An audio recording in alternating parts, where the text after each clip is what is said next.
Bonjour à tous, bienvenue à l'Alcazar. Nous sommes très heureux d'accueillir aujourd'hui Monsieur Philippe Claudel, grand auteur et membre de l'Académie Goncourt.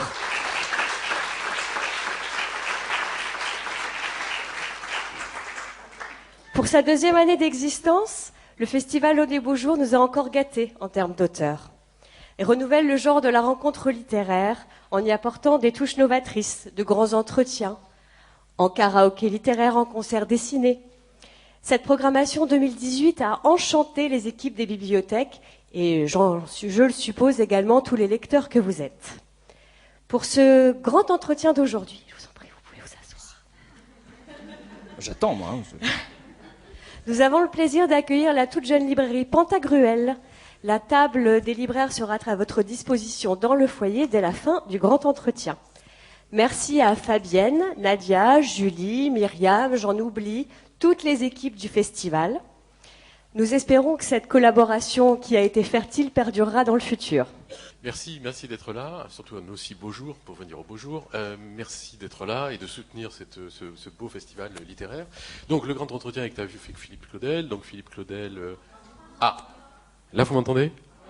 Non, parce que j'étais en train de vous remercier. En plus, c'est dommage que vous ne l'ayez pas entendu. Et donc c'est le grand entretien avec Philippe Claudel. Donc Philippe Claudel, romancier, dramaturge, réalisateur, champion de biathlon, cycliste, nageur. Triathlon, nageur. mais pas champion, non. Pas champion? Oh, non. Ah bon, je croyais. Bon, une quarantaine de livres. Ça, c'est ça. Alors, nous ferons un entretien qui va être sur deux thèmes. Un thème autour de la prison et un thème autour des migrants. Et nous aurons deux invités, Ali Deloum et Maya Conforti, de l'Auberge des Migrants de Calais. Dans un premier temps, on va parler avec Philippe de son évolution comme écrivain et on parlera du thème de la prison, à quel moment lui s'est intéressé à ça. Première chose, bon, vous êtes né dans l'Est, vous êtes né dans un petit village, vous n'en êtes jamais sorti puisque vous vivez là, à l'endroit où vous êtes né. Est-ce que cet ancrage très profond qui traverse votre travail de cinéaste, d'écrivain, est-ce que c'est important? Est-ce que ça nourrit quelque chose de l'imaginaire et de ce que vous êtes devenu? Oui, juste une précision, c'est pas vraiment un village, et c'est important, c'est une ville de 10 000 habitants industrielle, une petite ville industrielle qui est au bout de la banlieue nancéenne et à la lisière de la campagne. Et cette espèce de géographie tout à fait particulière, à la fois marquée par la présence d'une usine qui est une usine chimique, l'usine Solvay, qui s'est implantée au 19e siècle, donc avec aussi la vie qui tournait autour. Quand j'étais enfant, il y avait 2000, 3000 ouvriers qui travaillaient dans cette usine. Et en même temps, la campagne toute proche. C'est-à-dire que j'ai toujours eu le sentiment, encore aujourd'hui, d'être entre deux mondes. Entre deux mondes, le monde des hommes, le monde du travail, le monde de la souffrance au travail aussi, de la dureté d'une vie modeste. Et puis, le continent qui, pour moi, était un continent de rêverie absolue, celui de la campagne ouverte, c'est-à-dire le lieu qui était le lieu de découverte. Je fais partie d'une génération où nos parents n'avaient absolument pas peur de nous laisser librement aller les mercredis nous promener. Donc à partir de la seule règle que m'avait imposée ma mère, c'est quand tu sauras nager, tu pourras aller te promener tout seul. Donc je suis nagé peut-être à 8 ans. Et à partir de cet âge-là, chaque mercredi, été comme hiver, je partais le matin avec un petit peu de pain et de chocolat dans la poche et une gourde, et j'allais tout seul dans la campagne, me prenant un petit peu pour un explorateur. J'étendais le plus possible la limite de cette géographie intime. Et je pense que, pour répondre à votre question, c'est toujours resté profondément ancré en moi. C'est-à-dire que je suis un être, je crois, profondément géographique, avec tous les sens que peuvent recouvrir ce mot de géographie. Bachelard disait que c'était l'art de rêver la terre, c'est aussi l'art de l'habiter. Il y a une géographie physique, mais il y a une géographie humaine. Donc je me suis toujours beaucoup intéressé sur l'influence des lieux sur les êtres, la façon dont les êtres habitent les lieux, la façon dont les êtres parfois s'accaparent les lieux, veulent les garder pour soi seuls et ne pas les partager avec les autres. On y reviendra tout à l'heure lorsqu'on parlera des drames liés au mouvement migratoire. Donc toute cette réflexion m'a fait d'autant plus, et je terminerai par là, que le territoire où je suis né, où j'habite, est un territoire frontière. L'Est de la France, l'Allemagne est toute proche. À la fois, nous avons partagé les mêmes ciels, les mêmes climats. presque la même langue aussi dans certaines régions, et pourtant, au cours de 3 conflits, en l'espace de 80 ans, nous avons été ennemis jurés, féroces, entraînant la mort de millions de personnes. Donc ces territoires aussi sont marqués par cette proximité de l'autre, qui est à la fois le frère qui peut devenir l'ennemi, marqué aussi physiquement dans son paysage par les traces de ces guerres, notamment la première, qui est encore toujours très très visible dans les forêts, dans la topographie, et dans les récits, évidemment, de nos familles, puisque ma génération était celle dont les parents avaient connu vraiment la Deuxième Guerre mondiale, et les grands-parents la première aussi. Donc c'est vrai que l'enfance se passait dans ces territoires de mémoire aussi, d'une mémoire douloureuse. Comment vous, parce que une partie des entretiens des beaux jours, c'est aussi de parler des destins, des parcours. Comment est-ce que vous êtes devenu écrivain? Premier roman à 37 ans, premier film à 45 ans. Je sais que vous dites souvent que vous êtes une pousse lente. Il faut quand même dire que vous avez failli être guide de haute montagne, que vous êtes féru d'alpinisme, que vous venez d'écrire un livre pour expliquer à quel point c'est un lieu essentiel pour vous. Ce qu'on sait moins, c'est que vous avez été un punk extrêmement actif. Actif quand on est punk, ça consiste à crier et à boire de la bière, c'est tout. L'activité est assez mesurée quand même, hein, et à la portée de tout le monde. Alors comment le punk, qui a eu une période assez dont la soulographie était assez conséquente quand même, par quoi vous passez pour devenir Philippe Claudel? Ce qui a toujours dicté en fait mon existence depuis l'enfance, c'est la possibilité de voir ses rêves advenir. Donc quand je découvre la littérature, les histoires, la fiction, quand je découvre le cinéma, à l'âge de 7-8 ans, voilà, j'ai envie d'écrire des livres et j'ai envie de faire des films. Très très nettement. C'est-à-dire que je commence à écrire et je n'ai jamais cessé. Filmer, c'était un peu plus compliqué parce qu'il faut un objet, il faut une caméra. Donc je m'étais fabriqué une caméra en papier et je faisais semblant de filmer mes copains, je leur donnais des scènes à jouer, je faisais semblant des films, etc. Je faisais des films dans ma tête, en fait. Après, ça prend du temps, comme vous l'avez rappelé. C'est-à-dire que j'ai toujours eu conscience quand même que ce ne sont pas des métiers, mais en même temps, ils supposent un apprentissage. Et cet apprentissage, bien sûr, il y a des écoles qui pourraient vous apprendre certaines choses, mais le véritable apprentissage, c'est la vie. C'est-à-dire que pour raconter des histoires, il faut avoir des choses à dire. Donc pendant des années, tout ce que j'écrivais n'avait aucun intérêt, parce que c'était purement artificiel, je n'avais rien à dire, je n'avais pas vécu grand-chose.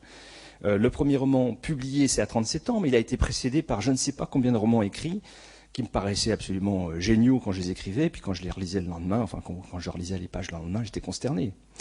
De même que les courts-métrages que j'ai faits quand j'avais 18, 19 ans, 20 ans, étaient absolument affligeants aussi. Donc, mais voilà, il faut casser du bois avant de faire un meuble à peu près qui tient debout. Et ce qui nourrit justement le texte, ou la matière cinématographique, la matière artistique, c'est l'existence.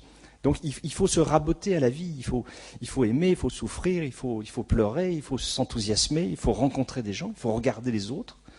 Je crois qu'on ne peut pas...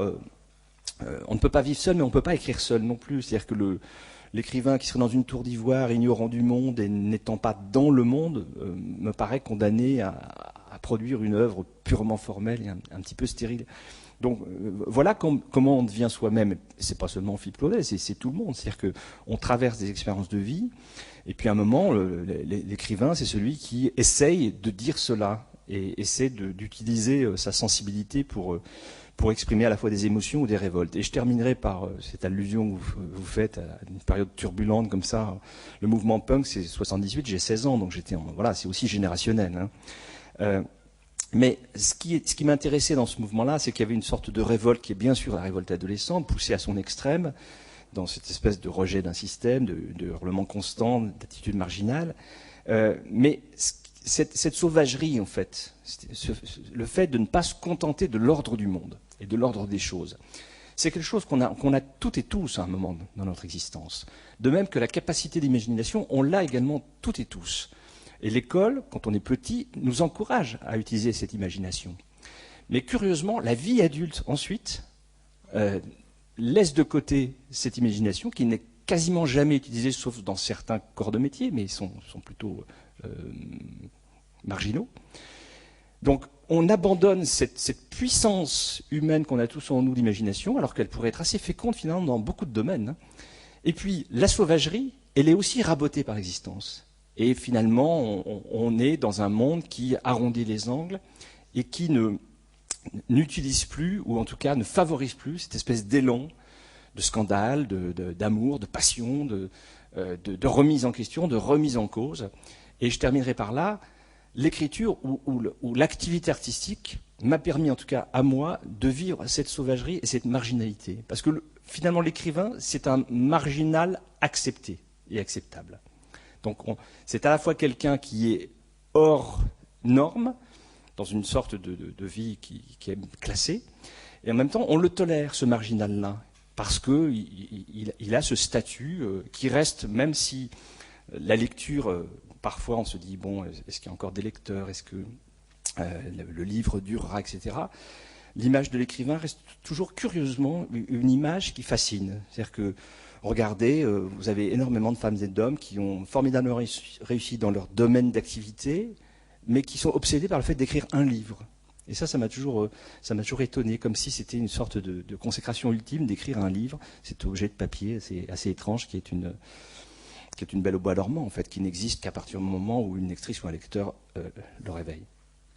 Alors dans votre parcours, vous allez vous retrouver agrégé de lettres, docteur en lettres, vous allez vous retrouver donc professeur, et ce professeur va se retrouver à aller enseigner en prison. Alors comment vous êtes arrivé à ce parcours-là? Vous allez enseigner pendant une dizaine d'années. Alors comment les choses s'engagent? Et puis qu'est-ce que vous allez y faire? Est-ce que vous allez y découvrir? Dans le parcours de formation de professeur que j'ai eu, à un moment, il fallait faire un stage dans un milieu d'éducation qui n'était pas un collège ou un lycée. Et moi, j'ai choisi d'aller observer s'il y avait un enseignement qui était promulgué dans la maison d'arrêt de Nancy. Donc j'ai fait une demande qui a été acceptée. Je suis resté, je sais plus, une dizaine de jours pour voir s'il y avait des enseignants. Et en fait, il y avait un instituteur qui était tout seul, qui faisait des cours d'alphabétisation, des cours niveau certificat d'études, et puis qui réparait aussi des transistors, des téléviseurs avec les personnes qui étaient détenues. Voilà. Et donc j'avais fait un tout petit mémo, un petit rapport pour raconter tout cela, et puis proposer quand même que les choses peut-être s'améliorent, parce qu'il y avait une vraie demande de cours au niveau collège ou au niveau lycée. Donc, et puis ensuite, j'avais proposé d'aller y enseigner bénévolement. Et ça a été refusé pendant 2 ans. Et puis 2 ans plus tard, ça a été accepté, mais à condition que je sois payé. Bon, c'est aussi les bizarreries parfois de l'administration. Hein.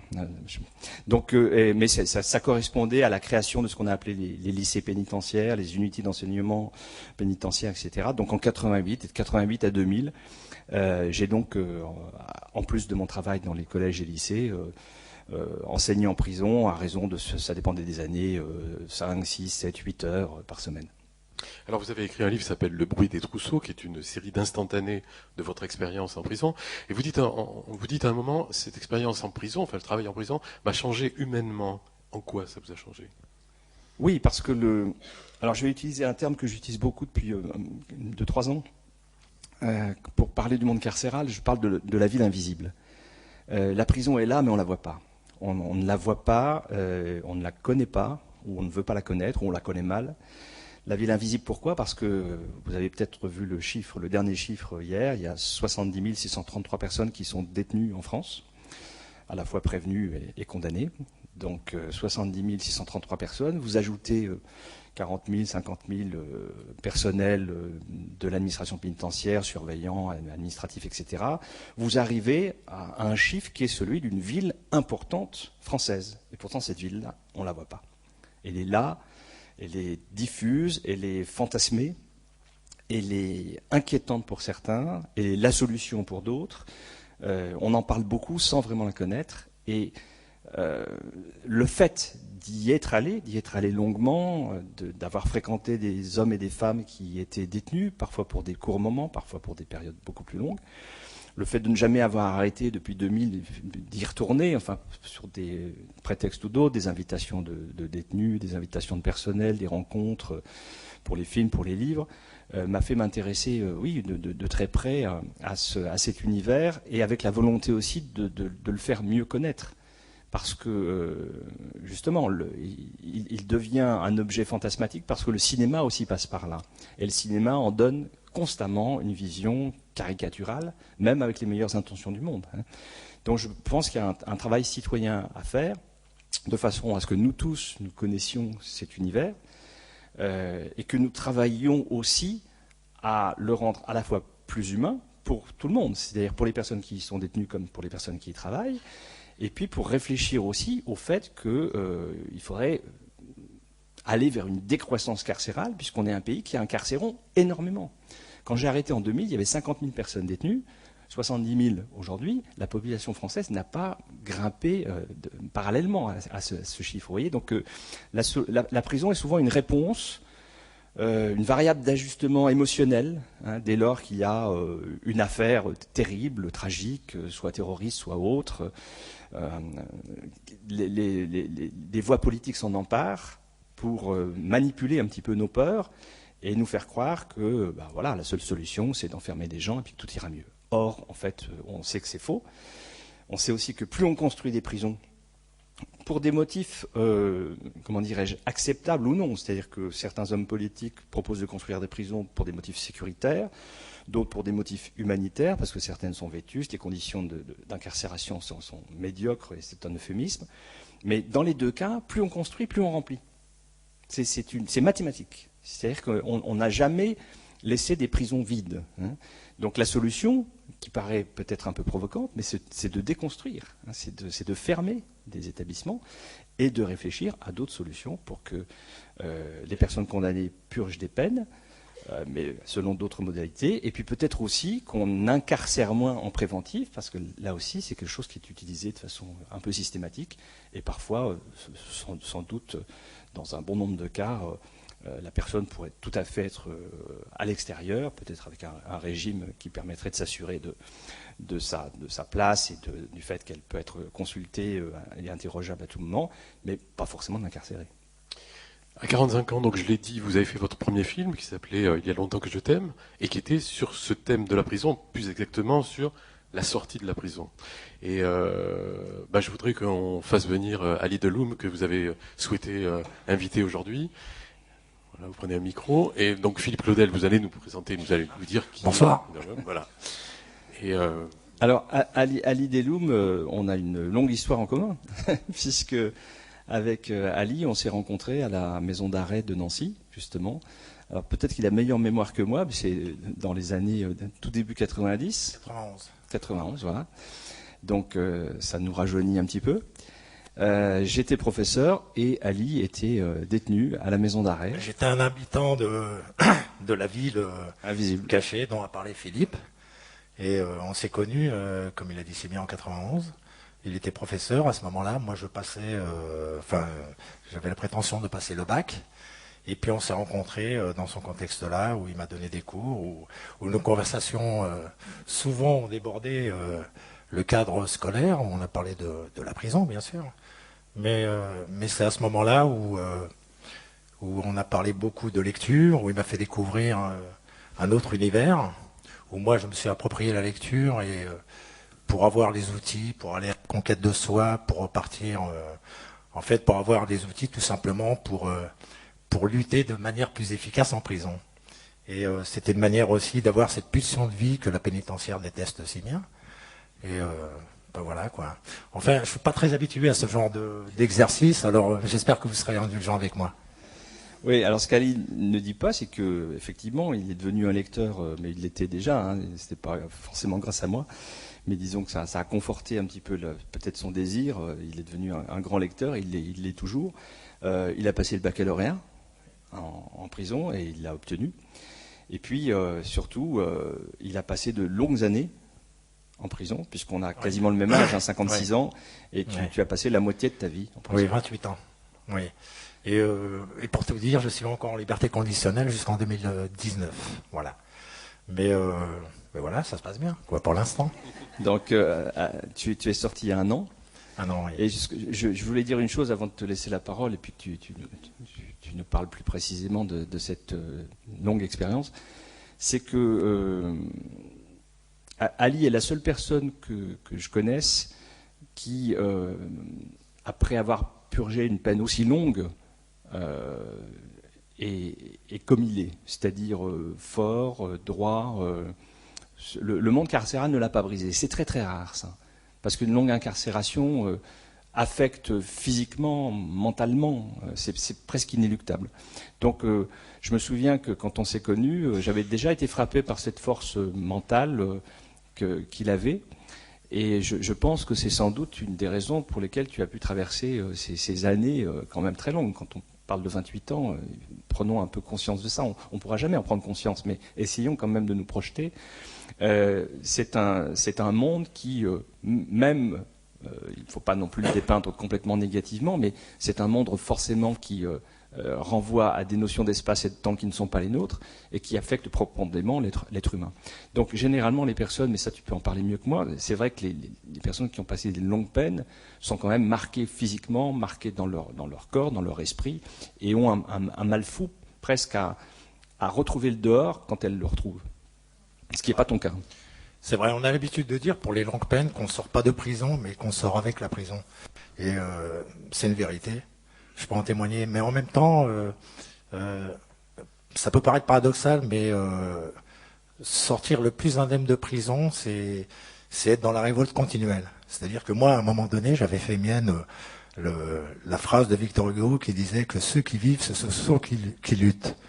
Et comme la prison est un monde, on peut le dire, hein, sans paraître tout à fait subjectif, mais c'est quand même un monde autoritaire. On cherche à nous dépersonnaliser, à nous enlever de notre identité. Et c'est pas seulement la privation de liberté, c'est tout ce qui constitue cette privation de liberté. C'est pas seulement une limitation dans le mouvement. C'est aussi être plongé dans un abîme temporel où on vit la même journée pendant des années, c'est-à-dire à heure fixe. On est dans l'attente continuelle. L'attente du repas, l'attente de la promenade, l'attente du parloir, l'attente du courrier, l'attente d'une réponse à une demande. Et donc pour casser ce cercle infernal, c'était soit subir, c'est-à-dire devenir un zombie, ce que voulait l'administration carcérale pour gérer au mieux la population, ou soit se révolter et puis revendiquer, et dans la revendication continuelle, pour essayer de faire améliorer les conditions de détention, d'affirmer son appartenance à la communauté humaine. Et donc, bien sûr, ça s'est pas fait sans mal, parce qu'il y a eu des conséquences, ça c'est le prix à payer. Et voilà, pour l'instant, ce que je voulais dire. Ce que je peux ajouter, Alice, dans le combat que tu évoques, cette révolte et l'application simplement des droits qui sont accordés aux personnes détenues, il faut entendre par révolte les demandes que tu faisais pour que justement soient simplement appliqués ces droits qui sont normalement concédés, hein, et qui sont d'ailleurs actés dans la loi.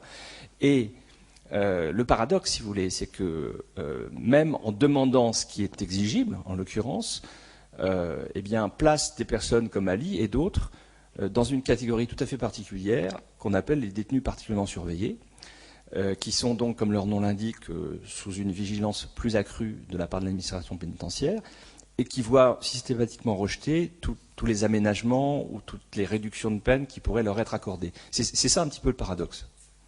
Oui, c'est vrai qu'il a bien fait de le préciser. Ce que je veux dire, c'est que c'est pas une révolte physique. Non, c'est pas casser des. On est passé par la révolte physique au début faut pas le cacher, au début de ma peine, où j'étais jeune, où on n'a pas les outils pour s'exprimer, pour lutter efficacement, parce que la finalité de ce combat, même s'il est malmené, c'était d'arriver quand même à obtenir ces droits-là. Et au fil des années, en tout cas moi j'ai compris avec d'autres, hein, bien sûr, que ça passait pas par là, qu'il fallait combattre avec le droit. Donc moi je me suis mis quand même à étudier un peu la question, quoi. Et on réclamait tout simplement ce que la loi nous permettait et ce que l'administration pénitentiaire nous refusait. Donc bien sûr, donc fort de ce droit-là, donc ça a été des luttes, c'était des luttes pas physiques comme l'a dit Philippe, mais où l'administration pesait de tout son poids pour nous faire céder. Bon, ça peut passer par beaucoup de choses, hein. Et ensuite, bon, ça a été aussi des courriers écrits perpétuellement à la chancellerie, à l'OIP, à divers organismes. Mais ce qui faisait la différence, c'est que c'était être constant dans sa lutte, c'est-à-dire ne pas baisser les bras et surtout ne pas baisser les yeux devant l'administration pénitentiaire. Et ça a été très important. Et l'administration, ce qui est bizarre, c'est que l'administration pénitentiaire reconnaissait qu'elle n'était pas dans son droit, enfin, à travers les comment dire, les occasions qui m'ont été offertes de pouvoir discuter avec les directeurs de centrales en particulier, c'est qu'ils reconnaissaient qu'ils avaient tort sur les points qu'on soulevait, mais ils restaient cantonnés, ils restaient campés dans leur position. Et donc, mais en même temps, ça nous a donné la force de pouvoir continuer, parce qu'il n'y avait pas de choix pour des longues peines. Parce qu'on était cet habitant dont parlait si bien Philippe, de cette ville invisible. On était des habitants qui partaient pas pour un quart d'heure. Donc on vivait à l'intérieur de cette prison. Et c'était un peu, voilà, on n'avait pas trop le choix, quoi. C'était soit subir, soit se soumettre, ou soit relever la tête avec toutes les conséquences que ça peut apporter. Et donc on avait écrit des courriers un peu partout. On avait aussi, pour que la lutte soit efficace, vertuer l'opinion publique. Donc ce qu'on a fait, on avait compris qu'il fallait porter cette parole à l'extérieur. On avait écrit à des journaux, au Canard enchaîné en l'occurrence. Et puis à la fin, ça a quand même porté ses fruits. Il y a eu des choses qui ont été très positives. C'est-à-dire, moi je vais prendre un exemple pour les fouilles corporelles, qui à un moment donné ont été... il y a une loi, c'est la loi pénitentiaire 2009, qui dit que toute fouille intégrale systématique est interdite. Mais que l'administration dans l'ensemble des prisons françaises continue à maintenir. C'est-à-dire le fouille corporelle, ce qu'on appelle des fouilles à nu. Je vais passer là-dessus parce que ça peut paraître un peu scabreux, parce que des fois les fouilles sont poussées de manière très ailée. Et donc, à un moment donné, on était avec quelques camarades à réclamer notre droit, c'est-à-dire ce droit à ne pas être humilié perpétuellement à chaque fois qu'on sort d'un parloir ou de manière complètement inattendue. On sortait de la cellule pour nous fouiller à nu. Et donc, on a réclamé ce droit, justement, qui nous était accordé par cette loi pénitentiaire 2009 et que l'administration pénitentiaire ne voulait pas nous accorder. Donc ça a été une lutte très longue où moi particulièrement j'ai terminé au mitard parce que j'ai refusé de me faire fouiller à corps par exemple, mais ça m'a servi parce que mon exemple a servi parce que ensuite on s'est servi de ça avec mon avocat bien sûr pour porter ce discours et puis pour mettre en face cette contradiction où la loi pénitentiaire disait que toute fouille intégrale systématique est interdite, où il y a une circulaire de l'administration pénitentiaire qui datait bien avant la loi pénitentiaire, disait qu'elle est accordée. Et puis moi qui disais que c'est la loi pénitentiaire qui primait sur une circulaire de la pénitentiaire. Et donc c'est une parole qui est difficile à entendre venant d'un détenu, parce que pour l'administration pénitentiaire, lutter c'est une forme de pulsion de vie. Et ce qu'elle a horreur, c'est justement ça, parce que la pénitentiaire, la prison, faut savoir, c'est avant tout un lieu mortifère. C'est un lieu où on est en souffrance perpétuellement. Et se manifester par cette occasion, enfin, dans cette lutte, c'était montrer qu'on restait par ailleurs un être humain debout, qu'on réclamait ses droits et l'administration pénitentiaire n'appréciait pas du tout, quoi. Et paradoxalement, c'est vrai, je rejoins un peu ce que dit Victor Hugo quand il dit ceux qui vivent, ce sont ceux qui luttent. Et ce qui m'a permis de m'en sortir indemne, c'est justement d'être révolté comme ça, c'est-à-dire de réclamer tout le temps que ces droits soient appliqués. Et c'est ce qui permettait ce qui nous a permis avec quelques-uns de nous en sortir, en tout cas sans trop de dégâts, quoi, sans trop de dégâts majeurs, quoi. Alors vous parliez de souffrance, il y a un mot en français qui est le même mot qui désigne et la sanction et la souffrance, qui est le mot de peine. C'est-à-dire que quand vous êtes condamné, vous avez une peine, et c'est le même mot pour dire la sanction et la souffrance, quoi. C'est le même mot.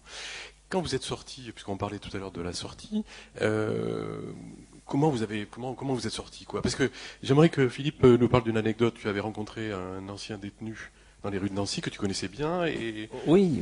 Mais, alors, ça c'est dans le petit livre qu'on a évoqué qui s'appelle Le bruit des trousseaux, que là j'avais fait paraître en 2002. C'est vrai que ce sont des polaroïdes comme ça, des petites scènes posées les unes à côté des autres, où j'essaie de donner une vision du monde carcéral que j'ai connu je précise d'un seul côté, c'est-à-dire que je disais souvent pour ce livre que c'était un faux témoignage, puisque je n'avais jamais passé une seule nuit en prison.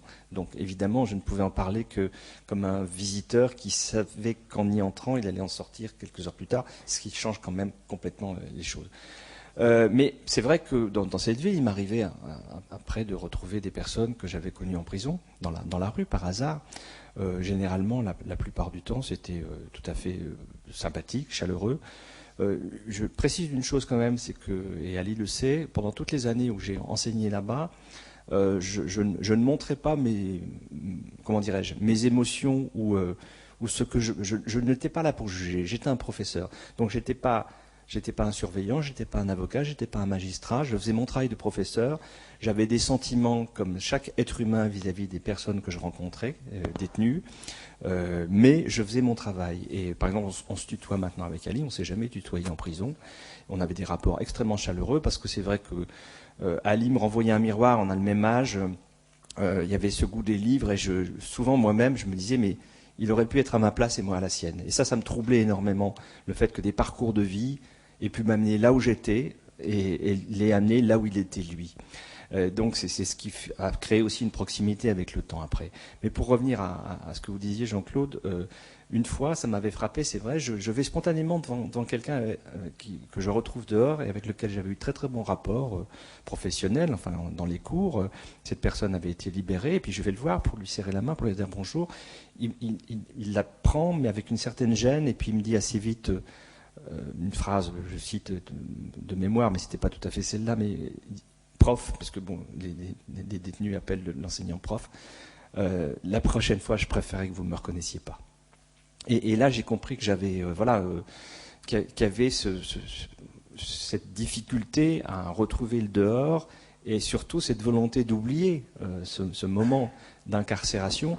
Après, Ali peut en parler mieux que moi, mais chacun est différent. C'est-à-dire chacun vit cet après aussi avec plus ou moins de difficultés ou plus ou moins d'acceptation. Oui, parce que tout à l'heure, vous avez un peu une expression qui était assez forte en disant on ne sort pas de prison, on sort avec la prison.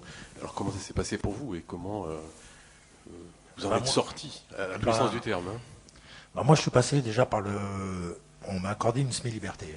J'ai pas eu une sortie totalement radicale, quoi, si on peut dire dans le bon sens du terme, bien sûr. J'ai été déjà dans une espèce de sas de décompression qui est la semi-liberté. J'ai suivi une formation, donc dans le cadre de cette formation en semi-liberté, j'avais des horaires bien définis, c'est-à-dire que je sortais le matin avec un horaire bien défini, je rentrais le soir. En l'occurrence, c'était de 7h du matin à 7h du soir, pour aller faire ma formation, bien sûr. Et puis 2 fois par mois, j'avais des permissions. Donc ce qui m'a permis de me réadapter de façon,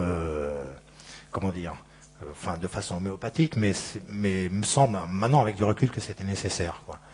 Et ensuite, j'ai fait ces 6 mois de semi-liberté.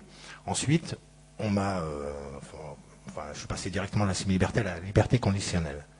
C'est-à-dire que là, j'étais libre de mes mouvements, sauf, bien sûr, avec des obligations à remplir. Mais comment s'est passé, la question, c'est comment s'est passé de façon heureuse, c'est-à-dire qu'on est dans l'euphorie, dans un premier temps, de la liberté, de cette liberté retrouvée, bien sûr. Mais en même temps, c'est vrai qu'on sortait avec la prison, parce que je recréais tout mon univers carcéral à l'extérieur. Ça veut dire, ça peut partir comment aménager mon espace, c'est-à-dire tout mon espace, je l'aménageais de la même manière qu'en prison, chaque chose à sa place. Et dans les horaires aussi, dans mes horaires, et moi, jusqu'à présent, parce que je suis franchement sorti, ça fait 1 an, mais ça va beaucoup mieux. Mais jusqu'à présent, quoi, je suis encore un peu là-bas. Et puis j'ai des camarades qui sont restés là-bas, donc qui luttent encore pour essayer d'améliorer les choses à leur manière. Et moi, jusqu'à présent, ça se passe bien parce que je suis passé de la formation ensuite et actuellement, j'ai un travail, donc ce qui me permet d'occuper mon temps, de ne pas rester oisif, de ne pas rester avec ces idées qui tournent en rond. Et puis aujourd'hui, voilà, quoi, je suis en couple, donc ça va très bien. Je suis avec une personne qui me cadre et puis qui m'accompagne dans ce chemin-là. Donc pour l'instant, ça va. Bravo.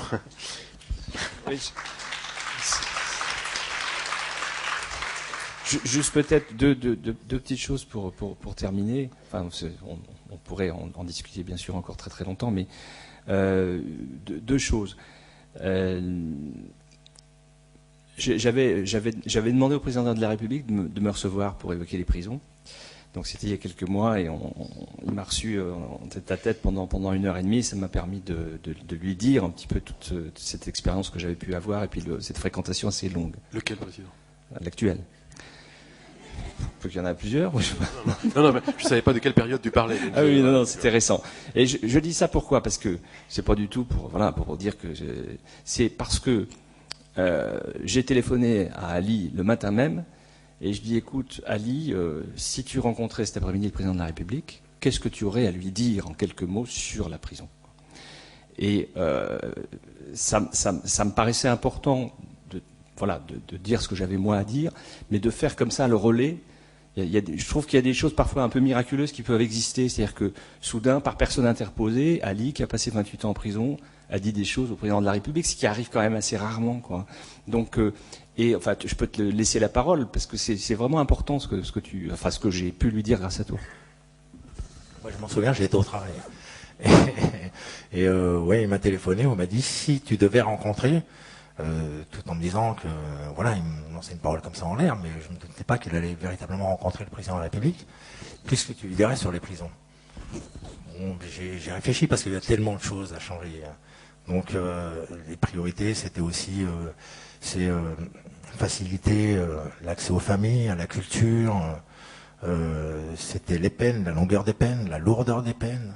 C'était surtout en maison d'arrêt, ce qui n'est pas vrai en centrale, mais qui peut intervenir, c'est la promiscuité, c'était l'état des prisons, dans quel état elles sont. Enfin, c'était beaucoup de choses, la liste, elle n'est pas exhaustive, mais ça peut être très long. Mais c'était surtout les rapports avec l'extérieur et puis faciliter. C'est surtout ça, quoi. C'était les rapports avec l'extérieur. C'est ce sur quoi tu avais insisté, et c'est sur quoi j'ai insisté aussi parce que tu m'en avais beaucoup parlé, le fait que finalement, idéalement, il faudrait que les liens avec l'extérieur, et quand on parle de liens avec l'extérieur, c'est la famille, évidemment, la famille, les amis, un cercle affectif, mais aussi tout l'extérieur. C'est-à-dire que le monde de l'extérieur vienne en prison. C'est pour ça que je trouve qu'il est très important que des professeurs, des visiteurs, des artistes, des médecins, enfin, le monde extérieur vienne dans la prison, de façon à ce que, bien sûr, ça restera un espace clos, parce que c'est son ADN et c'est son utilité, et c'est sa nécessité, mais en même temps, dans cet espace clos, dans cet espace carcéral, faire en sorte que le monde extérieur vienne dans cette ville invisible de façon à ce qu'elle devienne visible et qu'on raccroche à la communauté des hommes celles et ceux qui y sont enfermés, quoi. Et la deuxième chose que je voulais dire, c'est que on n'avait pas le temps, mais j'aurais volontiers aussi invité un ami qui est surveillant de prison. Parce que c'est pas un métier simple non plus, hein. C'est un métier difficile. Aucun gamin, c'est ce que je disais à Macron aussi, il n'y a pas un gamin de 8 ans qui dit quand je serai grand, je serai surveillant de prison. C'est pas un rêve. Donc, mais c'est un métier, j'allais dire, malheureusement nécessaire. Et beaucoup le font avec énormément d'humanité, avec énormément de tact. Enfin, Ali pourra en reparler aussi. C'est comme partout. Vous partagez ça? Oui, tout à fait. Oui, c'est vrai. C'est vrai que j'en ai pas parlé, mais c'est vrai. Il y a des personnes qui sont payées pour faire ce métier. Et il y a deux genres de personnes. Moi, je les divise en deux genres. C'est les personnes statutaires qui font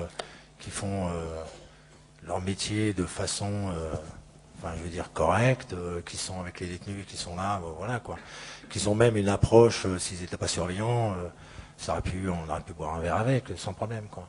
Et puis il y en a d'autres qui font, c'est un sacerdoce, quoi, pour eux. Donc les rapports sont plus aléatoires, plus compliqués avec ce genre d'approche, où le surveillant se sent investi d'une mission répressive, bien sûr, je l'entends. Et où là, bien évidemment, on n'a pas la même approche avec ce genre de personnes qu'avec un surveillant qui fait son métier de façon correcte et pas plus que ça, quoi. Je vous ai coupé sur la deuxième. Non, voilà, c'est ça. C'est-à-dire que c'est ce que je disais à la fin de ce petit livre. C'est-à-dire que moi, en prison, j'ai rencontré des gens formidables dans toutes les catégories, détenus, surveillants. J'ai numéré à la fin de ce livre toutes les personnes qu'on peut rencontrer. Et puis j'ai rencontré aussi des gens qui étaient médiocres, et dans les mêmes catégories, détenus, surveillants, etc. Donc pourquoi? Parce que la prison, elle est à notre image. C'est nous qui sommes en prison. Et la grande leçon que j'ai retenue de ces 12 années pendant lesquelles j'y suis allé quasiment quotidiennement, chaque semaine, c'est de me dire que oui, j'aurais pu y être, ou je pourrais y être, ou peut-être que dans le futur, je peux y être aussi. Donc je ne dis pas qu'il faut tous nous préparer à ça, mais il faut nous faire à cette idée que ce ne sont pas des gens différents de nous qui sont incarcérés. Donc, et ça, c'est quelque chose qui est très important, de façon à continuer à tisser, à renforcer ce lien entre cette ville invisible et notre société. Alors on peut aussi annoncer, je crois, que vous continuez votre action sur ce sujet. Vous préparez, je crois, un vrai documentaire, un long documentaire. Il nous manque encore 1 ou 2 autorisations, mais c'est plutôt pour l'instant en bonne voie. Et j'ai envie de montrer justement le fonctionnement d'une maison d'arrêt et d'y tourner pendant quasiment 1 an, à raison de 2 jours par semaine, en m'intéressant à toutes celles et ceux qui travaillent, qui vivent, qui sont enfermés, qui viennent, etc. Donc porter au regard de tous, de façon la plus neutre possible. Hein, c'est pas du tout à charge ni à décharge, mais simplement rendre un peu visible cet univers. Merci Ali. Je voudrais que vraiment, on vous remercie vraiment. Merci.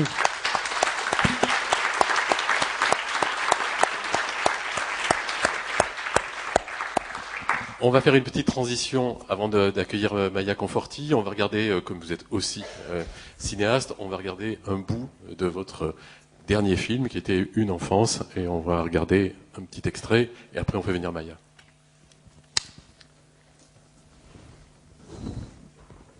Toi tu votes pour quelqu'un qui veut foutre tous les Arabes dehors, c'est ça? Bah ouais, pourquoi ça te choque? Tu trouves pas qu'il y en a trop? Et puis maintenant, avec leur voile à la con, leur barbe de merde, on est où là? Kaboul? Je les encule. Mais pour au Moyen-Âge ici. Pourquoi je galère à ton avis? Et pourquoi que la prise elle galère? La France c'est pas la SPA, hein? Mais tu oublies que je suis un peu arabe quand même, non? Non mais, Mousse, je dis pas ça pour toi. Mais t'avoueras que s'ils étaient un peu moins nombreux, ça irait mieux. Si elle veut les faire rentrer dans leur pays, bah on a qu'à essayer, on l'a jamais fait, on verra ce que ça donne. Mais mon pays c'est ici, du coup, je suis né là comme toi. Ouais, enfin ça c'est quand ça t'arrange. Combien de fois je t'ai entendu chier sur la France? Parce que toi tu le fais pas peut-être? Ah mais moi je suis français, je suis né ici. Je dis ce que je veux sur mon pays quand même. Et moi je suis martien. Mais c'est mon pays aussi. Toi Ila, qu'est-ce que t'en penses? T'as pas d'avis, tu t'en fous? Ça fait longtemps que j'ai arrêté de croire à tout ce qu'ils disent, les politiques. C'est pas eux qui bossent à ma place et qui paient les factures. Et te faire exploiter depuis des années, ça te fait pas chier? De voir qu'il y en a qui s'en foutent plein les fouilles, ça te met pas la haine. Où ça? T'en vois où, toi, des gens qui ont rempli les poches? Où? Hein? Tu peux me montrer? Et tous ces enculés, justement. Tous ces socialos de mes deux, là. Puis les autres enculés de cake de droite. Non mais c'est tous des pourris. Non? Bon, ça vient les saucisses? Alors je rappelle que vous êtes membre de l'Académie Goncourt. Et, on a là ce film. Mais pourquoi vous dites ça, Jean-Claude? C'est la langue qui vous arrête? C'est la situation, c'est tout les ça. Dialogues. C'est tout ça. Alors tout à l'heure vous parliez de votre village qui est une ville industrielle. Précisons que vous avez tourné vraiment là où vous habitez. Cette petite rue d'ailleurs, juste une parenthèse, toutes ces maisons ont été détruites juste après le tournage. J'avais réussi à les garder pour le tournage, à faire reporter leur destruction. Ouais. Quelle était l'idée de ce film? Pourquoi ce film? Et qu'est-ce que vous cherchiez à dire et à montrer? Je voulais montrer des personnes que je voyais autour de moi, c'est-à-dire qu'un couple de jeunes trentenaires un peu à la dérive, on a vu le beau-père, là, les 2 gamins sont de sa compagne, un peu toxico, un peu grande gueule, un peu raciste, un peu picoleur, beaucoup glandeur, hein, il ne travaille pas, donc il râle contre le travail, etc., mais lui il faut rien, donc des choses que j'entends, des choses que je vois, comment dirais-je, j'ai mis la pédale douce, c'est-à-dire que je n'ai pas filmé tout ce que je sais, tout ce que je connais de situations difficiles comme ça, et notamment ce qui m'intéressait, c'était de montrer comment des enfants poussaient dans ce milieu-là, et comment, notamment l'aîné, qui est le personnage principal, arrive à garder quand même sa force, sa puissance. C'est une autre forme de prison, finalement. Oui, il faut survivre à ça aussi, à se construire, à garder des rêves, à grandir, quoi. Donc, c'est pour ça que ça s'appelait Une enfance. Et je voulais montrer cette France-là, parce qu'elle existe. Simplement, personne ne veut la voir. Le film a été un échec, mais total. Personne n'a voulu voir ce film. Et ce qui est assez rigolo, si vous voulez, c'est des réactions, par exemple, de la presse, de la critique cinéma, que je lis assez peu, mais quand on me les... forcément, ça me revient aux oreilles, où on a parlé de caricatures, de trentenaires qui n'existent pas, d'archétypes, de racistes, etc. Comme si finalement, oui, par exemple, le Front National n'a jamais été à 30%, nulle part. Hein. Donc c'est très bizarre, c'est-à-dire qu'on refuse parfois de se confronter à certaines réalités. On ne veut pas les voir, on ne veut pas les entendre, comme si ne pas les voir, ne pas les entendre, ça suffisait à les faire disparaître et à guérir les maux quand ils existent. Alors, revenons à votre activité de romancier. Vous venez de sortir un livre qui s'appelle L'Archipel du Chien, qui est consacré vraiment à la question des migrants, qui est une fable tout à fait efficace, forte. Qu'est-ce qui vous a poussé? Alors, il faut quand même dire que dans votre activité de romancier, dans votre travail, dans votre imaginaire de romancier, l'accueil de l'étranger est un thème presque obsédant, c'est-à-dire qu'on le retrouve très très très souvent dans votre œuvre. Mais là, vous avez passé un cap supplémentaire avec l'Archipel du Chien, avec ce livre très fort sur les migrants. Alors pourquoi? Alors, c'est vrai que c'est quelque chose qui m'occupe depuis un certain temps, depuis La Petite Fille de Monsieur Lynn en 2005, et puis il y a beaucoup de textes après qui ont trait à ça. Mais vous savez, c'est le mot de Gide, tout a été dit, mais comme les hommes n'écoutent jamais, il faut toujours répéter. Donc on est sans cesse dans le ressassement, comme ça, dans la réinspection, et ce qui a donné naissance à ce livre, c'est un constat que je faisais il y a 5-6 ans quand j'ai commencé à l'écrire, à me dire que finalement la presse faisait extrêmement bien son travail, on est dans un monde hyper informé. On ne peut pas ignorer les drames liés aux migrations suite à des, comment dirais-je, alors soit des situations économiques difficiles, soit aux effondrements politiques, aux guerres, etc., la Libye, la Syrie. Bon, bref. Donc, quotidiennement, on est informé. On ne peut pas dire, on ne savait pas. Il y a des périodes dans l'histoire du XXe siècle où on a pu dire, on ne savait pas. On découvre quand ça a eu lieu. En 1945, en janvier, quand les Alliés entrent dans les camps. Mais là, on sait. On sait tout, j'allais dire, on sait abondamment. Et pour autant, rien ne cesse. Pour autant, il n'y a pas des mouvements massifs qui portent une injonction au Conseil de sécurité de l'ONU pour que ça s'arrête, ou qui interpellent massivement nos gouvernements. On n'est pas 300 000 à défiler dans la rue pour ça. Il y a plein d'initiatives individuelles ou associatives, on va en reparler. Mais il n'y a pas non plus des mouvements comme ça de population dans nos pays européens, dans notre vieille Europe, qui demandent à nos gouvernants que ça s'arrête, de prendre des mesures d'accueil, d'humanité, etc. Alors que parfois, on est capable de descendre dans les rues quand on est pour ou contre le mariage pour tous, quand on est pour ou contre l'école libre. Soudain, en France, il y a des millions de personnes qui défilent. Bon. Donc voilà, je me suis dit, mais l'information est là, le journaliste fait son travail, et pourtant ça ne change pas. C'est aussi à l'artiste de s'accaparer le problème, et par le biais de son travail, en l'occurrence la fiction, de soumettre au temps long, c'est-à-dire au temps de la pensée, ce phénomène. Ma croyance, si vous voulez, en la littérature, c'est ça, c'est que l'information aujourd'hui rebondit sur nous. On s'est créé une espèce de cuirasse, tellement on est bombardé d'informations, elles nous percutent brièvement, même quand elles sont fortes. Même la photo, regardez, du petit Elan, échoué, mort sur une plage turque, ça a bouleversé l'opinion mondiale. Est-ce que ça a été suivi d'un effet vraiment massif et très important? Quasiment pas. Donc on est soumis comme ça à des bombardements émotionnels, mais les uns chassent les précédents, les autres arrivent et ainsi de suite. Alors que la littérature nous invite à nous retirer d'un mouvement un petit peu trop rapide, à nous poser sur la berge, à regarder un courant qui va vite. Et justement, ce temps du retrait, c'est le temps de la pensée. Donc c'est cette foi en la fiction qui m'a fait commencer à écrire ce livre-là. Alors, on est à la 2e édition des Les Beaux Jours. Il est déjà de tradition qu'un auteur lise un extrait de son livre. Je vais vous lire le début. Alors, je crois qu'il faut que vous alliez au micro. Ah. Pendant ce temps-là, Maya, vous avez qu'à venir vous asseoir là et on vous présentera tout à l'heure. Et j'ai voulu qu'Ali nous rejoigne. Voilà, j'aimerais que vous restiez avec nous. L'archipel du chien. Vous convoitez l'or et répandez la cendre. Vous souillez la beauté, flétrissez l'innocence. Partout, vous laissez s'écouler de grands torrents de boue. La haine est votre nourriture, l'indifférence votre boussole. Vous êtes créature du sommeil, endormie toujours, même quand vous vous pensez éveillé. Vous êtes les fruits d'une époque assoupie. Vos émois sont éphémères, papillons vite éclos, aussitôt calcinés par la lumière des jours. Vos mains pétrissent votre vie dans une glaise aride et fade. Vous êtes dévoré par votre solitude, votre égoïsme vous engraisse, vous tournez le dos à vos frères et vous perdez votre âme, votre nature se fermente d'oubli. Comment les siècles futurs jugeront-ils votre temps? L'histoire qu'on va lire est aussi réelle que vous pouvez l'être.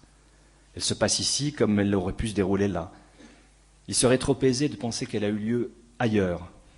Les noms des êtres qui la peuplent ont peu d'importance, on pourrait les changer, mettre à leur place les vôtres. Vous vous ressemblez tant, sortis du même inaltérable moule. Je suis certain que vous poserez, tôt ou tard, une question légitime. A-t-il été le témoin de ce qu'il nous raconte? Je vous réponds oui, j'en ai été le témoin, comme vous l'avez été, mais vous n'avez pas voulu voir. Vous ne voulez jamais voir. Je suis celui qui vous le rappelle, je suis le gêneur, je suis celui à qui rien n'échappe. Je vois tout, je sais tout, mais je ne suis rien, et j'entends bien le rester. Ni homme, ni femme, je suis la voix simplement. C'est de l'ombre que je vous dirai l'histoire.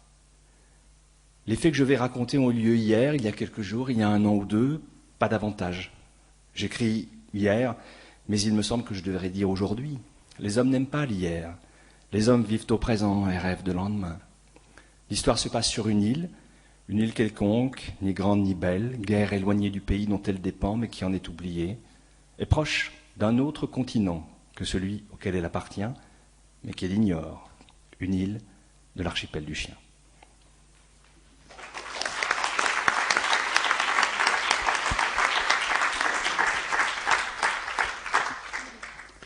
Alors pendant que vous faisiez cette belle lecture, on a demandé à Maya Conforti de nous rejoindre. Alors Maya Conforti, vous êtes la responsable de l'auberge des migrants à Calais. Est-ce que vous pouvez nous dire en quelques mots votre histoire, l'histoire de cette auberge, les raisons de votre engagement, les formes que ça prend et ce à quoi vous avez à vous confronter?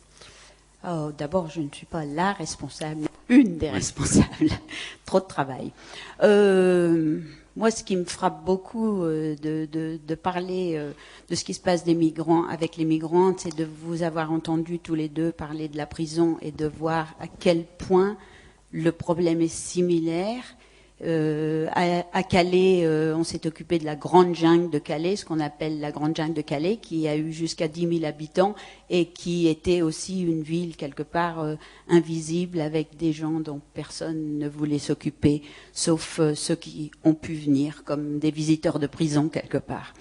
Donc l'auberge des migrants a été fondée en 2008, pas par moi-même. Et elle est restée une toute petite association jusqu'à à peu près avril 2015, le début de la création de cette grande jungle, qui était très différente. Des jungles ont existé depuis 2002, depuis la fermeture du camp de Sangatte à Calais, mais c'était les migrants qui choisissaient où ils allaient camper leur tente ou leur bâche, donc dans des bois autour d'usines, etc. Et en avril 2015, ce qui a été très différent, c'est que l'État est allé voir tous les migrants qui étaient à Calais, il y en avait 2000, et leur a dit 1er avril, vous devez déménager là-bas, et là, vous serez tolérés. Alors tolérer, évidemment, tout le monde a tout de suite compris que tolérer voulait dire je vous tolère jusqu'à ce que je ne vous tolère plus. Donc il y avait une notion temporaire de ça, mais quand même une notion de vous avez le droit d'être là-bas. Et immédiatement, cette jungle est devenue très grande parce qu'il y avait partout en France des gens qui vivaient à la rue, à Lyon, à Paris, à Marseille, etc. Et qui demandaient l'asile et à qui on ne donnait pas le logement. Eh bien, dans cette jungle, ils savaient qu'au moins ils pouvaient être là. Alors il n'y avait rien. Il n'y avait pas de toilettes, il n'y avait pas de ramassage de poubelles, il y avait un seul point d'eau. Mais les gens se sont appropriés le lieu et ont ouvert des épiceries, des restaurants, des hammams, 6 mosquées, 2 églises, 4 écoles. Et en 9 mois, ont fondé une vraie ville, une ville de 10 000 habitants. Et l'auberge des migrants s'est occupée de cette jungle au départ, mais on a été immédiatement submergé par le nombre d'habitants, de 2000 à 3000 à 5000, et on ne s'en sortait pas, on n'avait pas du tout les moyens. Et heureusement, pour la première fois, les Anglais, des citoyens anglais, pas des associations, sont venus sur Calais parce qu'ils avaient vu des images à la télévision sur des migrants qui grimpaient dans les camions pour essayer d'aller en Angleterre et se sont dit on veut comprendre ce qui se passe à Calais. Et ils sont venus et ils se sont rendus compte de la situation catastrophique dans laquelle vivaient les gens. Il n'y avait pas... on était une vingtaine à aider dans la jungle, une vingtaine de Français et c'était tout. Et ils ont décidé de venir aider. Et ils sont venus en masse, vraiment, vraiment en masse. Avec ils ont fait des appels à dons. En même temps, il y a eu la fameuse photo du petit Elan Kurdi. Et donc tout ça s'est multiplié littéralement d'un jour à l'autre. Et les Anglais sont arrivés avec des fourgons entiers de dons, avec de l'argent qu'ils avaient collecté, avec des tas de bénévoles qui voulaient aider. Et ces Anglais ont vraiment une bonne attitude. Ils sont venus voir plusieurs associations, dont l'Auberge des Migrants, et on dit, écoutez, voilà, on a de l'argent, on a des gens qui veulent aider, on a des fourgons pleins de dons. On ne veut pas commencer une association parce qu'on ne sait pas comment ça marche, on ne sait pas comment ça marche en France. Et si on vous aidait? Alors nous, on a ouvert grand les bras et on a dit oui, s'il vous plaît. Et donc on est passé d'un entrepôt, d'un grand garage de 300 mètres carrés en septembre 2015 à octobre 2015, un entrepôt de 1500 mètres carrés qui 3 semaines plus tard était... si plein qu'on a dû déménager dans un entrepôt de 3000 mètres carrés. Ça a été une croissance énorme. Et on pensait que les Anglais, avec leur aide, allaient rester 3 mois, mais c'est 2 ans et demi plus tard, et ils sont toujours là. Donc aujourd'hui, l'Auberge des Migrants est devenue une grande association qui a toujours cet entrepôt de cette taille-là, bien qu'il n'y ait plus de jungle.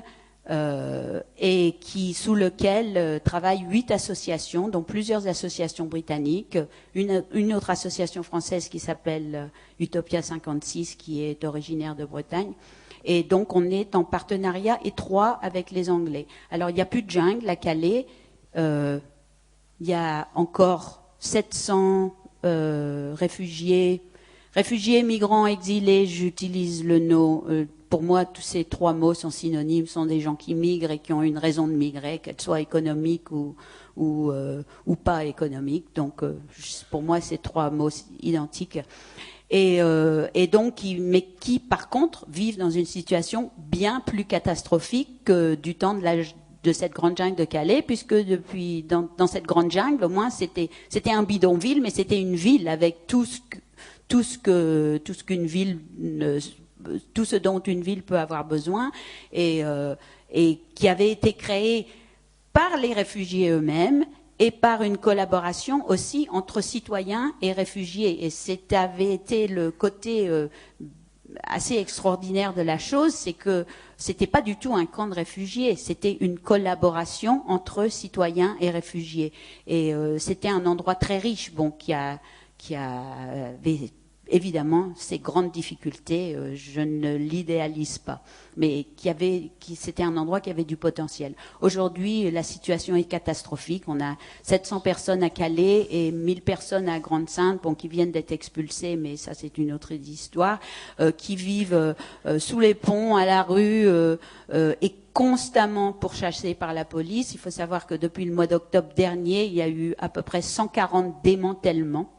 Alors à Paris, on laisse les gens s'accumuler jusqu'à 2000, 3000 personnes sous la tente, et puis tous les 6 mois, le gouvernement fait un démantèlement. À Calais, c'est 3 fois par semaine les démantèlements. C'est donc les gens sont vraiment, vraiment pourchassés. Et l'autre chose qui se passe, c'est aussi qu'il y a de la part du gouvernement un effort très grand fait pour décourager l'engagement citoyen, décourager ce que font nos associations, en particulier l'Auberge des Migrants. Maintenant qu'on est devenu quelqu'un, entre guillemets, on est harcelé complètement. Le président, le vice-président se font convoquer pour des contrôles financiers alors que nos comptes sont absolument impeccables. Ils ont essayé de fermer notre cuisine, ils nous ont obligés à faire des travaux à dépenser 100 000 euros pour mettre une cuisine aux normes. Enfin, c'est non-stop. J'ai oublié de préciser que le festival vous a fait venir alors que vous êtes au milieu d'une marche qui va durer 60 jours. Vous êtes parti de la Roja et vous montez jusqu'à Grande-Sainte, je crois jusqu'à Calais. Hein. Oui. Donc là, vous êtes presque à mi-parcours, donc vous étiez dans les environs de Lyon. Quand vous êtes venu, vous repartez ce soir, évidemment, rejoindre cette marche. Est-ce que vous pouvez nous en dire 2 mots? Oui, alors donc la situation est tellement catastrophique à Calais. Elle n'est pas seulement catastrophique à Calais, elle est difficile pour tous les migrants qui sont à peu près un peu partout en France, et pour tous les citoyens aussi qui aident les associations qui ont du mal à faire valoir leurs droits, comme en prison. Les réfugiés ont du mal à faire valoir leurs droits, comme en prison. C'est vraiment tout ce que vous avez dit. On pourrait remplacer le mot prisonnier ou par réfugié, et c'est un peu la même chose. C'est assez catastrophique. Et dans la vallée de la Roya, évidemment, avec Cédric Héroux qui a été poursuivi pour aider des migrants, etc. Et la situation est tellement catastrophique et difficile pour les aidants et décourageante qu'on s'est dit on a besoin de quelque chose de plus qui va fédérer des gens, les mettre ensemble, nous faire réaliser que on n'est pas tout seul et que il y a quand même pas mal de soutien en France pour cette situation. Et donc mon compagnon a eu l'idée d'organiser cette marche solidaire qui a été faite en partenariat avec Cédric Héroux et la Roya citoyenne. Donc on a commencé à marcher de Vintimille à la frontière franco-italienne, là où l'État français empêche les migrants de rentrer, le 30 avril. La marche a commencé le 30 avril. Et avant-hier, nous sommes arrivés à Lyon. On est presque à la moitié de la marche. La marche arrivera le 17 juin à Paris, le 7 juillet à Calais, et on va même traverser la frontière et faire la fête en Angleterre et célébrer avec tous les migrants qui sont passés en Angleterre et qui ont eu des papiers. Donc c'est une marche solidaire pour fédérer tous les gens qui sont intéressés par cette situation. Quelquefois c'est difficile de s'impliquer directement avec les réfugiés quand on les connaît pas. Donc si vous êtes sympathisant à la cause mais que vous n'avez jamais rencontré un réfugié, quelquefois la situation fait un peu peur, comme on pourrait avoir peur d'aller je sais pas, faire des visites en prison quand on n'a jamais fait. Et donc cette marche solidaire, c'est un moyen plus doux de rentrer dans cette problématique, de rencontrer des tas de gens qui s'intéressent à la situation, de discuter en marchant, parce que la discussion quand on marche, elle est plus active, elle est plus profonde, il se passe des tas de choses. Et cette marche a beaucoup de succès. Les gens sont absolument ravis de marcher. Ils marchent pour une journée ou 3 jours ou 2 semaines, c'est au choix, vous faites comme vous voulez. Et on est accueillis tous les soirs dans une ville. Il y a 60 étapes, donc on a déjà été accueillis dans 24 villes. Et ça se passe extrêmement bien. Oui, pour prolonger ce que dit Maya, c'est ce qui m'intéresse de mettre en lumière aussi. C'est-à-dire que quand je dis qu'il n'y a pas de réponse massive avec cette réserve que j'exprimais tout à l'heure, qui vient d'être formidablement illustrée par ce que dit Maya, il y a énormément d'entreprises individuelles, d'initiatives, d'associations, etc. Et l'importance d'une marche comme celle-ci, c'est justement de le faire savoir. De le dire, de le partager, de créer, pourquoi pas aussi des motivations. Depuis que je fais une tournée pour ce livre-là, je parle avec beaucoup de public, et il y a des gens qui viennent me voir et me disent « Qu'est-ce que je pourrais faire ?» Mais je dis « Mais il y a plein de choses à faire.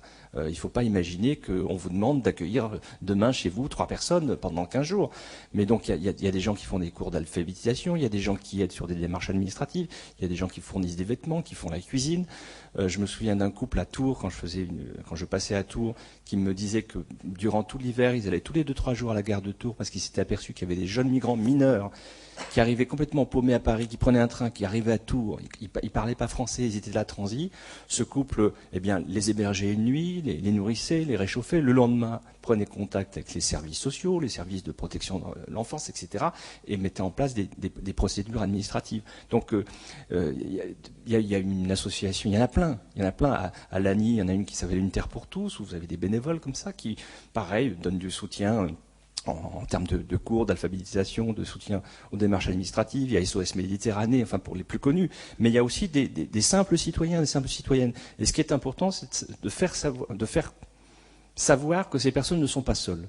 Qu'il y a un réseau qui se met en place, qui est diffus, qui est confus, qui n'est pas forcément organisé, mais qui est là aussi pour témoigner de notre humanité. Parce que quand on aide comme ça, on n'aide pas seulement quelqu'un. On aide l'homme.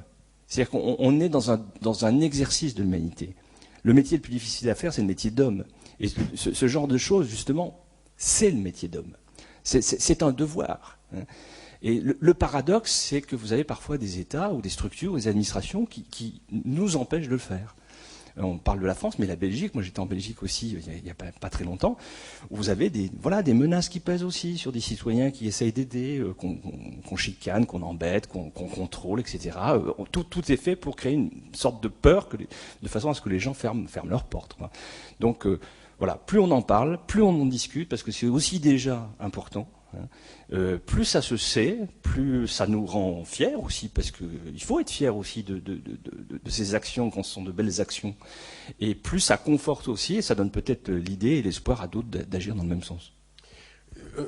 Un des aspects de votre dernier roman, c'est de parler de l'indifférence, en disant que l'indifférence, elle se paie toujours d'une façon ou d'une autre. Est-ce que vous pouvez nous en dire un peu plus ? Oui, mais si vous voulez, l'extrait que j'ai lu, qui est le début du livre, cette voix qui interpelle, c'est pas la mienne.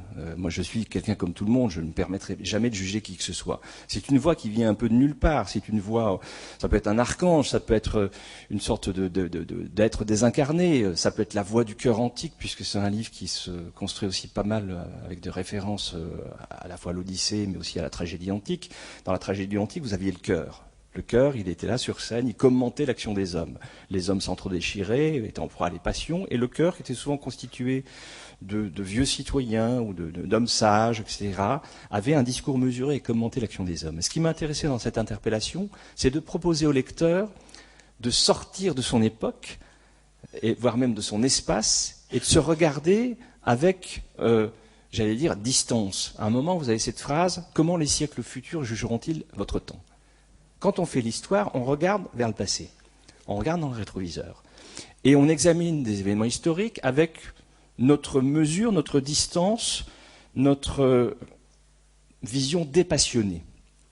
Et ce que je propose au lecteur, c'est de faire un bond en avant, de se projeter dans 200, 300 ans, et de regarder avec cette distance-là le monde d'aujourd'hui. Et je pense que là, immédiatement, il y a des choses qui doivent nous choquer, qui doivent nous interroger, qui doivent nous interpeller. Le livre que j'ai fait, le roman, c'est pas fondamentalement un roman sur les migrants, c'est un roman sur notre silence par rapport à ça, sur notre cécité, sur notre volonté de ne pas regarder, de cacher ça sous le tapis, d'avoir l'illusion encore que finalement le monde peut continuer comme il l'a été dans nos sociétés riches, protégées pendant des siècles. De penser, d'avoir cette espèce de mensonge en nous qui nous ferait croire que c'est encore possible. Ou de céder à des voix extrêmes qui nous disent non, la frontière c'est important, les frontières, les murs, fermons, cadenassons, restons entre nous. Sans voir que le monde n'est plus dans cette possibilité, si tant est qu'elle soit féconde, alors qu'on sait que finalement, c'est pas à Marseille que je vais apprendre ça, l'intérêt, c'est la mixité, c'est le fait que les cultures puissent s'entrelacer dans le respect et la tolérance des unes des autres, évidemment. Mais moi qui viens de Lorraine, une région qui a été aussi une forte région d'immigration polonaise, italienne, portugaise, un peu moins maghrébine, mais c'est une région qui s'est construite comme ça, avec ses différentes cultures, ses différentes langues. Donc il y a cette richesse. Et aujourd'hui, ce qui m'inquiète, si vous voulez, c'est que ces crispations sur des phénomènes migratoires qui sont en termes démographiques assez mesurés. Alors que dans le futur, là on est 7,6 milliards. On va être bientôt à 10 milliards, etc. Il y aura des recompositions démographiques qui seront énormes. Des guerres sans doute, mais surtout des causes écologiques, des terres qui vont être inondées, qui vont devenir stériles, la maîtrise de l'eau, etc. Si on n'est pas capable aujourd'hui d'avoir une... Et dans ce cas-là, c'est même pas une question de cœur, hein. C'est une question de pure logique mathématique. On va être confronté à des phénomènes qui vont être massifs. Donc on est dans une forme de répétition théâtrale. Il faut qu'on soit prêt pour le futur. Quand je dis nous, ça va être bien sûr nos petits-enfants, arrière-petits-enfants, etc., etc. La surface habitable de la Terre, elle n'est pas extensible. Il y a une chose aussi qui peut donner à réfléchir, si vous voulez, c'est que combien d'habitants on était sur Terre à l'année zéro de l'ère chrétienne? Environ. Est-ce que vous savez? Les estimations, c'est 200 millions. À l'année zéro, 200 millions. Si on se reporte un peu plus avant, même début de l'agriculture, 8000 ans avant Jésus-Christ, 5 millions. 5 millions à moins 8000. 200 millions à zéro. Le premier milliard, il est atteint quand? 1800 à peu près. 2 milliards, 1930. Aujourd'hui, 7 milliards 6. En 1970, on était moitié moins. La population mondiale a doublé depuis 1970. Et les projections, parce que ça se freine un peu, pour doubler notre chiffre actuel, pour arriver à 15 milliards, c'est dans 200 ans. Mais c'est pas loin, 200 ans. 15 milliards. Avec une surface qui reste la même. Et peut-être même qui diminue en fonction des changements climatiques et écologiques. Donc forcément, il va falloir partager tout ça. Autrement, ça va être une explosion, mais terrible. Vous comprenez ce que je veux dire? Oui, alors, il faut rajouter un autre chiffre, professeur, un autre chiffre. Si je ne me trompe pas, je crois que c'est des chiffres de l'ONU, je crois que c'est l'équivalent de 65 millions de réfugiés migrants par an. C'est-à-dire à peu près l'équivalent de la population française qui chaque année part sur les routes. Mais quelquefois à l'intérieur de leur propre pays. Leur propre continent et de tout ça. Tout à fait. Alors précisément, vous qui êtes au contact avec eux, qu'est-ce que vous avez découvert à leur contact? Qu'est-ce que vous avez constaté en étant avec eux?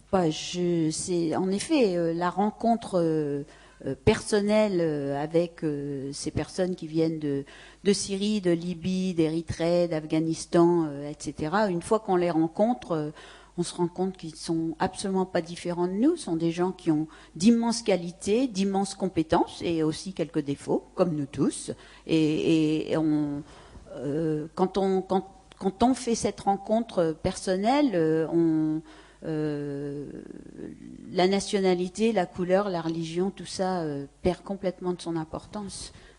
C'est ça qui est beau à voir. Mais il y a un point très important que Maya vient de préciser quand on fait la rencontre personnelle. Oui. Parce que ce qui est toujours gênant moi le premier, j'utilise ces termes, les migrants, les exilés, etc.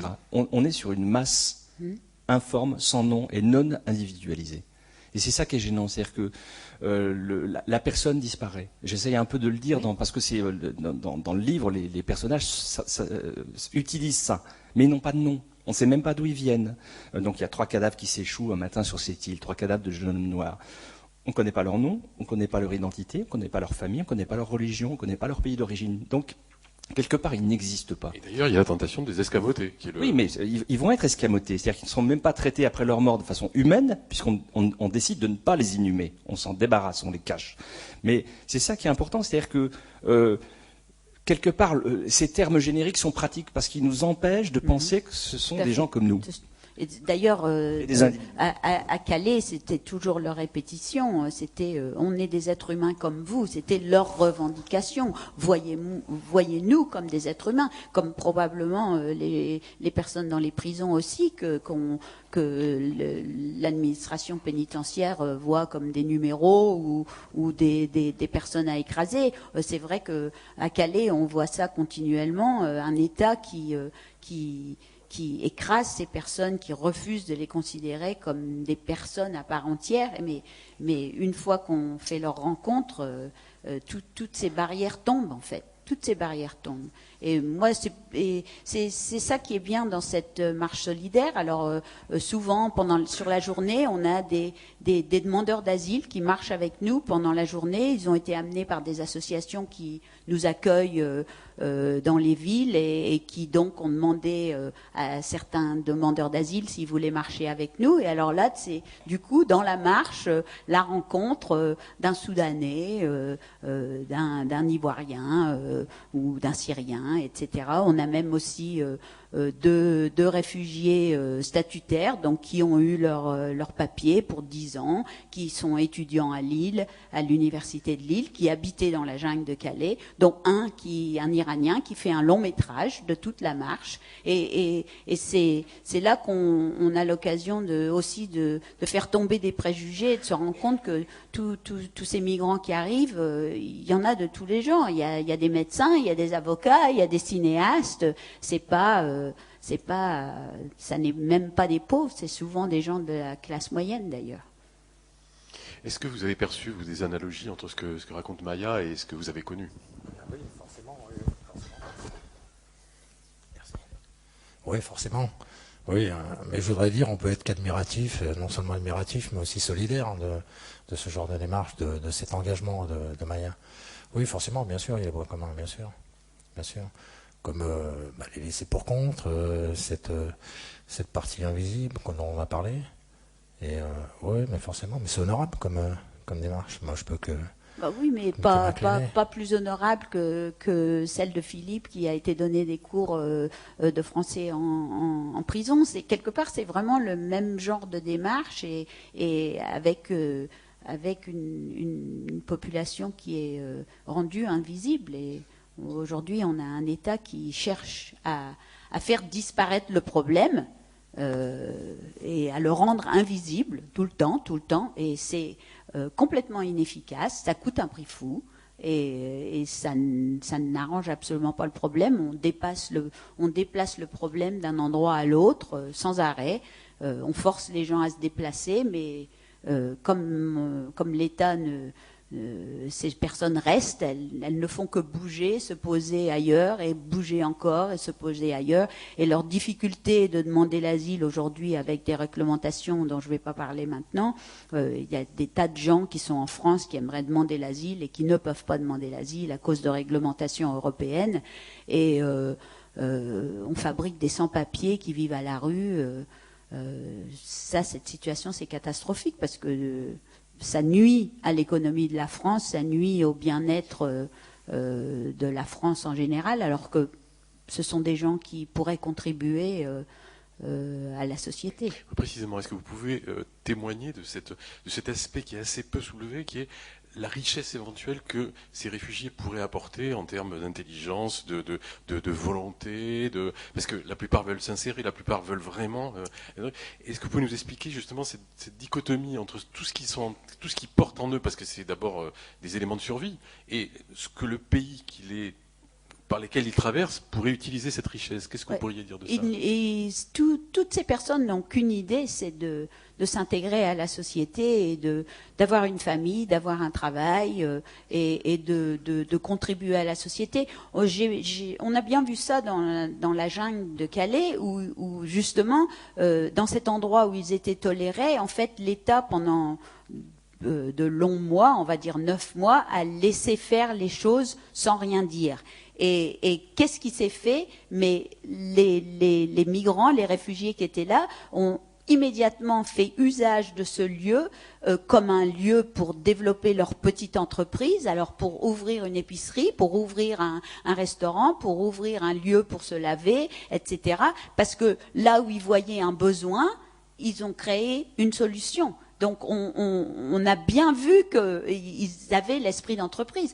Dans cette ville, on avait calculé qu'il y avait 400 réfugiés qui étaient employés par d'autres réfugiés, donc qui étaient serveurs dans un restaurant ou qui faisaient la cuisine dans un restaurant ou qui allaient faire les courses, etc. Et des gens qui gagnaient suffisamment d'argent pour même aller rembourser une partie de leur dette d'avoir du voyage vers l'Europe ou qui envoyaient de l'argent à leur famille. C'était assez incroyable. Et donc, c'est là qu'on voit que dès qu'on leur donne une petite chance de s'implanter quelque part, ils sont tout de suite prêts à travailler. Ils n'ont pas peur de travailler. D'ailleurs, quelquefois, je pense que il y a une certaine partie de la population française qui n'aime pas les réfugiés parce que c'est une population qui n'a pas peur de travailler. 12 heures par jour, ça leur fait pas peur. Ça leur fait pas peur. Le RSA, ils connaissent pas. Le chômage, ils connaissent pas. Oui, pour répondre différemment à la question que vous proposiez à Maya sur qu'est-ce que peuvent apporter. Je propose de regarder le passé, et de regarder la France telle qu'elle est aujourd'hui, et vous enlever de cette histoire française, de cette culture française, toutes celles et ceux qui sont originaires de l'immigration. Donc dans tous les domaines, hein, la médecine, les arts, la littérature, le domaine intellectuel, l'industrie, etc. Enlever tout le monde, vous verrez ce qui reste. Hein. Alors il y a un collectif d'écrivains samedi dernier au Festival Étonnant Voyageurs à Saint-Malo qui a signé un manifeste dont vous êtes sûrement au courant et qui demande à ce qu'on inscrive dans le droit international un principe d'hospitalité qu'on pourrait opposer aux politiques répressives des États. Qu'est-ce que ça vous inspire, ce genre de... C'est une excellente idée. On a besoin de plus d'idées et de... Enfin, j'allais dire, il y a beaucoup d'idées et il faut en réaliser au moins une partie. Et ça, c'est très bien de faire des choses comme ça. Je ne peux que féliciter les gens qui font ça. Sur ce principe qu'on opposerait aux États, en disant, mais attendez, il y a un devoir d'hospitalité. Oui, alors c'est pas nouveau, hein, ça fait des années en fait que beaucoup réclament ça. Sur ce devoir d'hospitalité, mais c'est simplement un devoir d'humanité. Enfin, c'est aussi la mise en pratique au quotidien de notre devise républicaine, tout simplement. Si on s'en tient à la France, liberté, égalité, fraternité, tout est là quand même. Hein. Tout est là, c'est inscrit dans la Constitution. C'est encore une chose révolutionnaire à dire, liberté, égalité, fraternité. Et malheureusement, c'est toujours ce qu'on peut appeler un horizon d'attente. C'est-à-dire, c'est une sorte de limite mathématique. On va vers elle, ou on espère aller vers elle, mais on l'atteint en quelque sorte jamais. Donc la réponse, elle est là. C'est-à-dire que finalement, les textes, ils existent déjà. C'est dans la Constitution. Et c'est un petit peu ce qu'on disait tout à l'heure par rapport à la prison, à la loi pénitentiaire 2009, les droits de la personne détenue, etc. Il y a une demande de mise en pratique, simplement. Ali nous l'a expliqué, c'est parfois difficile de demander la simple application de ce que la loi prévoit. À Calais, on fait ça tout le temps. Combien de fois on a dû faire des référés liberté contre l'État qui ne suit pas ses propres lois? Calais est une zone de non-droit. Le droit n'est pas respecté par la police, par l'État, c'est sans arrêt comme ça. Un commentaire ? Non, parce que le temps nous manque, on devait parler d'autre chose, on va pas le faire, il nous reste exactement 5 minutes. Alors en tout cas, merci à Maya d'être venue, d'être sortie de la marche et d'y retourner ce soir, et puis le long chemin qui l'attend. Je vous encourage à venir nous rejoindre.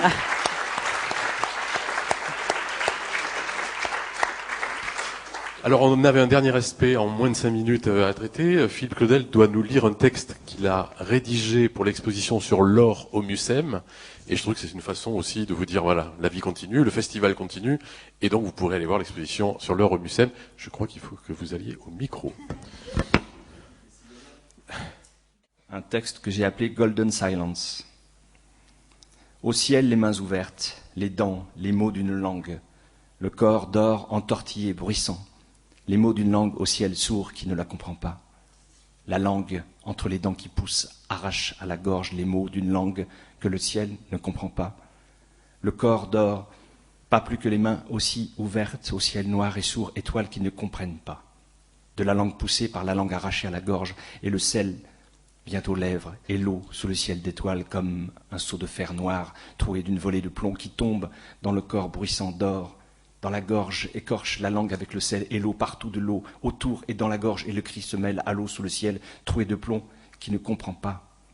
Les mains ouvertes et bleues froides en une ronde sans les cris, noyer le corps enroulé d'or par l'eau, la nuit qui ne comprend pas. Pas plus que le ciel, la gorge brûle sa langue d'où ne sort aucune langue bruissante que les bruits d'un corps qui ne peut plus, et les mains tentent de griffer le ciel qui ne comprend pas. Le ciel tombé qui chute dans la gorge ouverte de plomb, pleine d'eau et de ciel, et l'eau noie la langue, les lèvres, les dents, la gorge, le cri, le corps d'or, ouvre grand les yeux le ciel, et l'eau la nuit bleue, sur la peau froide et bleue. D'or bientôt sous le plomb des étoiles, ne reste que le corps sans bruit, sans vie, sans langue, sans cri perdu, avec l'eau partout couverte, couverte de feuilles d'or entourant d'autres corps, au loin, près, là, tout près, ici, sous le ciel qui ne comprend pas, sourd d'étoiles de plomb, sourde, éteintes, qui ne comprennent pas.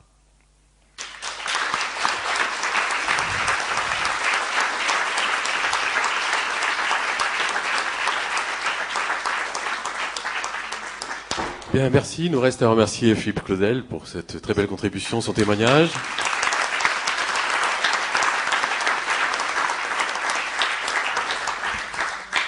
Maya Conforti, évidemment. Voilà. Merci beaucoup.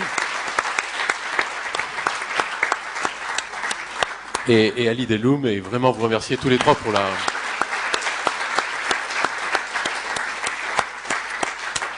Et vraiment vous remercier tous les trois pour la richesse et la densité de cette conversation. Voilà. Merci beaucoup. Merci à toutes et à tous. Merci beaucoup.